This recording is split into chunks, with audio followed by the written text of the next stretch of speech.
ولا استخدمت الفرن ولا استخدمت اي حاجة. عملته من غير ما استخدم فرن البوتاجاز ولا مكنة الزبادي. ما استخدمتش اي حاجة من الاتنين. اهلا بكم حبايبي، حبايب قناة توفير واعادة تدوير، فيديو جديد ولقاء جديد. رمضان كريم، يا رب يتم علينا بالخير. النهاردة باذن الله هنعمل الزبادي مع بعض من غير ما نستخدم مكنة زبادي، ولا حتى هنستخدم فرن بوتاجاز، ولا هنستخدم اي حاجة.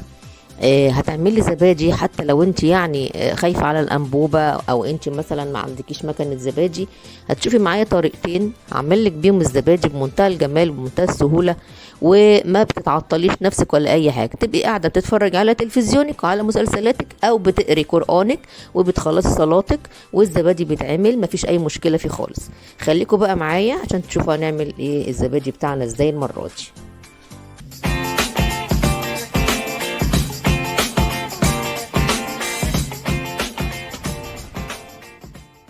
اول حاجة حبايبي، انا بفضل ان احنا نعمل الزبادي في الاواني الفخار، او اللي هو الطاجن الصغير الفخار ده. بصراحة لو عملتيه في الطاجن الفخار ده مش في كوباية ازاز، هتوديكي في مكان تاني خالص، وهتخليكي تاكلي طعم يعني حاجة محترمة جدا بالنسبة للزبادي. دي اول حاجة. يعني انا دايما قبل رمضان بروح اشتري الاواني دي لو هي مش عندي، واجهزها لايه لرمضان عشان اعمل فيها الزبادي. ممكن برضو بيتعمل فيها ام علي، بيتعمل فيها حاجات كتير. انت هنا بتحتاجي علبة زبادي واحدة بس بتجيبيها. ممكن ما تجيبيش تاني طول الشهر. بمعنى ايه؟ بمعنى ان انا لما هجيب الزبادي المرة دي هبتدي اقلبه على اللبن كله بعد ما ادفيه في الكسرونة بتاعتي، وبعد لما يدفى ما تعملهوش وهو سخن، لانك لو عملتيه وهو سخن هيخسر لك طبعا الزبادي. ده طبعا كله عبارة عن شغل بكتيريا مفيدة. ولو احنا عملنا الزبادي وهو سخن قبل ما يكون دافي، طبعا بيبقى الوسط هنا درجة الحرارة عالية جدا، فبتقتلك البكتيريا المفيدة اللي هي موجودة في الزبادي. بعد كده لما ابتدي اقلبه بقى على اقلب الخميره بتاعتي، علبه الزبادي دي اقلبها على مثلا الكيلو او نص كيلو. تبداي تحطيهم في الطواجن الفخار زي ما انت شايفاني بعمل كده. انا بنشوف الطريقه الاولانيه.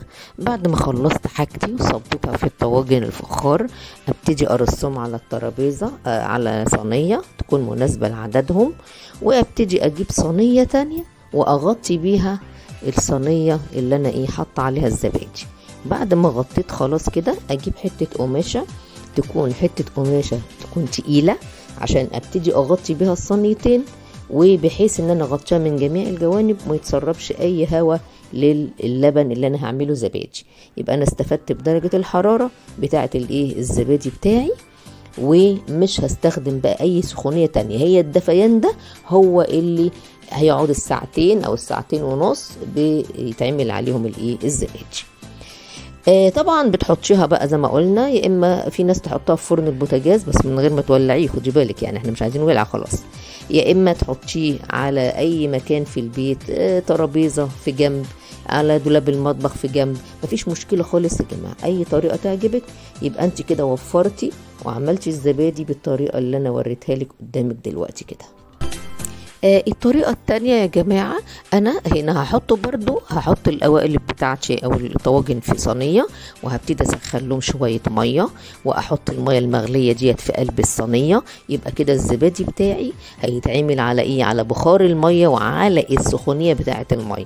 برضو ما استخدمتش بوتاجاز وما ضيعتش بوتاجاز كتير على اني اعمل فيه الزبادي.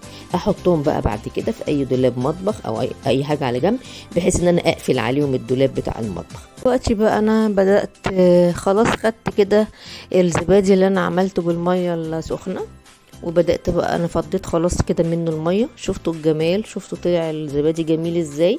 ده اللي احنا كنا شايلينه في دولاب المطبخ او شايلاه في فرن البوتاجاز وقافله عليه، ده اللي كان من غير غطا. وبدأت بقى اخد الزبادي التاني اللي انا كنت مغطياه بالقماشة. بدأت اشيل بقى القماشة كده من عليه، وطبعا زي ما احنا قلنا احنا كنا مدفيينه في مكان وحاطين عليه قماشة تقيلة.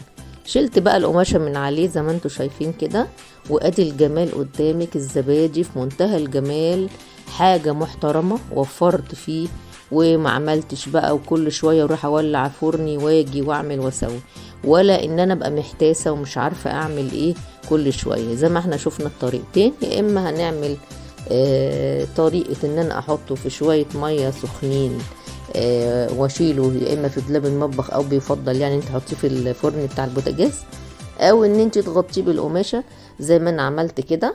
وبس طبعا تكون القماشة تقيلة وتبقى محكمة. يا ريت بقى تكون الطريقة عجبتكم النهاردة اللي انا عملت بيها الزبادي، وتكون طريقة غير مكلفة، وفي نفس الوقت تبقى طريقة يعني مفيدة، ووفرت لي وقتي ووفرت لي كل حاجة. يعني ممكن على بال انت ما تروحي تصلي صلاة التراويح والزبادي يكون هو بيعمل نفسه ويكون خالص.